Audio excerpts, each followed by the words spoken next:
اور اگر آپ نے ابھی تک ہمارا چینل سبسکرائب نہیں کیا تو فوراً سبسکرائب کیجئے، ساتھ ہی بیل آئیکن پر کلک کریں تاکہ مزید آنے والی ویڈیوز جو ہم وقتاً فوقتاً آپ کے لیے اس چینل پر اپلوڈ کرتے ہیں وہ آپ کو وقت پر ملتی رہیں اور آپ۔ اور حافظ ابن قیم رحمہ اللہ نے رزق میں رکاوٹ کے بھی 4 اسباب بیان فرمائے ہیں، وہ بھی میں مختصراً عرض کر دیتا ہوں۔ فرماتے ہیں اربعۃ تمنع الرزق، 4 سبب ایسے ہیں جو انسان کے رزق میں رکاوٹ ڈالتے ہیں، اس کو روک لیتے ہیں۔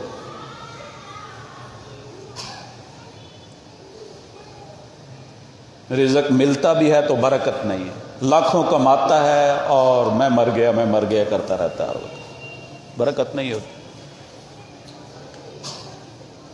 اور جن کو شکر اور صبر کی توفیق اللہ دیتا ہے وہ 4 اسباب اختیار کرتے ہیں جو پہلے میں نے بیان کیے، وہ تھوڑی کمائی پر بھی خوش رہتے ہیں، ان کی زندگی خوشی کے ساتھ خوشحالی کے ساتھ گزرتی ہے۔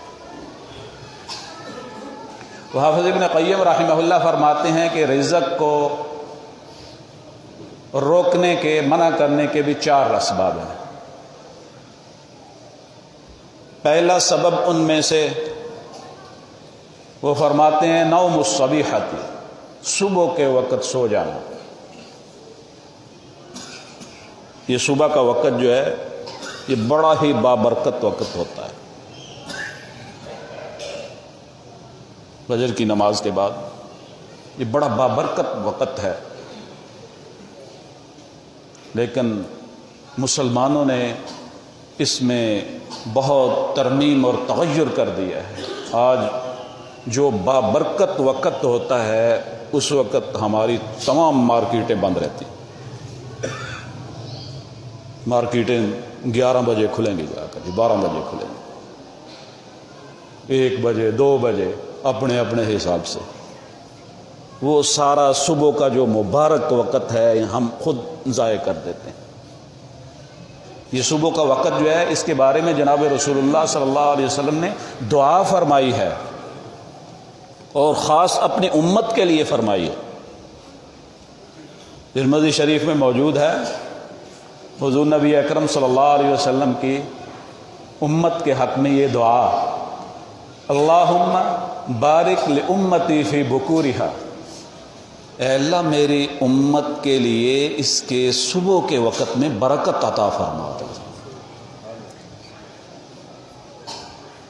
صبح کے وقت جو تجارت کرتے ہیں، جو کام کرتے ہیں، اس میں حضور نبی اکرم صلی اللہ علیہ وسلم کی دعا شامل ہوتی ہے ساتھ، اور جہاں آپ کی دعا شامل ہو اس میں کتنی برکت ہو سکتی ہے اس کا کوئی آدمی اندازہ نہیں لگا سکتا، لیکن ہم خود اس برکت کو سے محروم ہیں۔ ہم اس وقت آج کل رات کو دیر سے سونے کا اور صبح دیر سے اٹھنے کا معمولات امت کے اندر یہ شائع ہو گیا، تو یہ رزق میں رکاوٹ کا سبب ہوتا ہے۔ اور دوسرا سبب رزق میں رکاوٹ کا حافظ ابن قیم رحمہ اللہ فرماتے ہیں وقلۃ الصلاۃ، صلاۃ عربی میں متعدد معنی میں استعمال ہوتا ہے، نماز پر بھی بولا جاتا ہے، رحمت پر بھی بولا جاتا ہے، دعا پر بھی بولا جاتا ہے، تسبیح پر بھی بولا جاتا ہے۔ تو صلاۃ کی قلت ہے، نوافل نہیں پڑھتا، حضور نبی اکرم صلی اللہ علیہ وسلم پر درود شریف نہیں پڑھتا، تسبیح و تحلیل نہیں کرتا، استغفار نہیں کرتا، یہ سارے معنی اس کے اندر آ جاتے ہیں۔ اس کے ساتھ رزق جو ہے وہ کم ہوتا ہے۔ قلت الصلاۃ، رحمت خدا سے طلب نہیں کرتا، رزق میں کمی ہوتی ہے، تنگی ہوتی ہے، رک جاتا ہے۔ اور تیسرا سبب حافظ ابن قیم رحمہ اللہ یہ فرماتے ہیں والکسل، سستی۔ تو میں نے پہلے بتایا کہ انسانوں کے لیے چستی چاہیے، اس کے لیے کوشش کرنی ہے رزق کو طلب کرنے کے لیے۔ اگر اس کے اندر سستی ہوگی، بیٹھا ہے مارکیٹ میں نہیں جاتا، منڈی میں نہیں جاتا، اپنی ملازمت میں نہیں جاتا، اور جو ڈیوٹی ہے اس کو پورا نہیں کرتا ہے، سستی ہے۔ حضور نبی اکرم صلی اللہ علیہ وسلم نے سستی سے پناہ مانگی ہے اللہ کی۔ آپ نے امت کو یہ دعا سکھلائی ہے، خود مانگی ہے، اللہم انی اعوذ بک من الکسل والعجز والجبن والبخل۔ اے اللہ میں تیری پناہ میں آتا ہوں سستی سے، بزدلی سے، عاجزی سے۔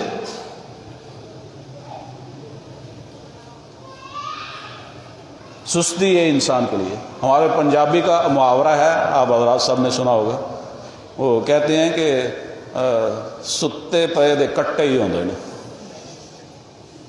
ایک آدمی سستی کی وجہ سے سو گیا، اس محاورے کا پس منظر تو آپ کو پتہ ہی ہوگا۔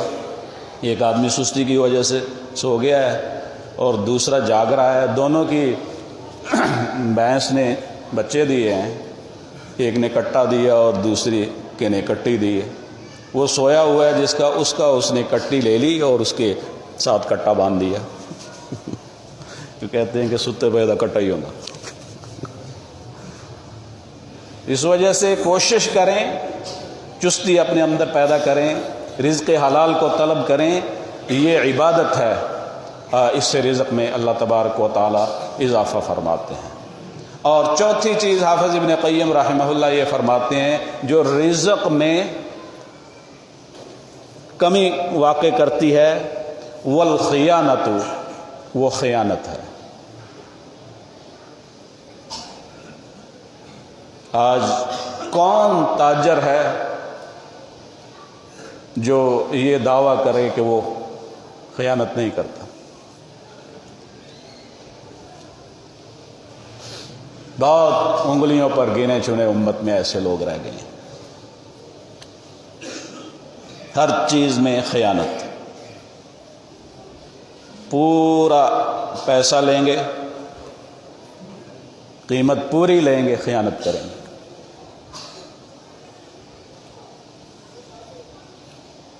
پوری قیمت لیں گے، چیز 2 نمبر دیں گے۔